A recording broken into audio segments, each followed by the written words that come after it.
গাইবান্ধা সাগাটা উপজেলা যৌথ বাহিনীর অভিযানে দেশীয় অস্ত্র, ককটেল, দেশীয় মদ ও মদ তৈরির সরঞ্জামাদি সহ ৫ জন আটক।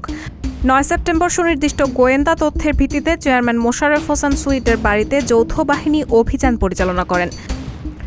উক্ত বাড়িতে প্রবেশের রাস্তায় ৩৫টি সিসিটিভি ক্যামেরা থাকার কারণে যৌথ বাহিনীর অভিযানের দৃশ্য সিসিটিভিতে দেখতে পায়। চেয়ারম্যান ও তার সহযোগীরা অবৈধ অস্ত্র বাড়ি থেকে সরিয়ে ফেলে। এ সময় মদ্যপানরত অবস্থায় ৫ জনকে আটক করা হয়।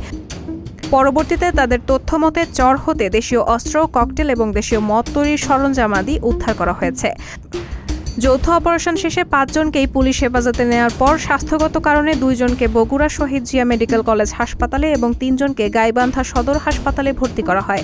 পরবর্তীতে হাসপাতালে থাকা অবস্থায় সোহরাব হোসেন আপেল গাইবান্ধা সদর হাসপাতালে এবং শফিকুল বগুড়া শহীদ জিয়াউর রহমান মেডিকেলে চিকিৎসাধীন অবস্থায় মারা যায়।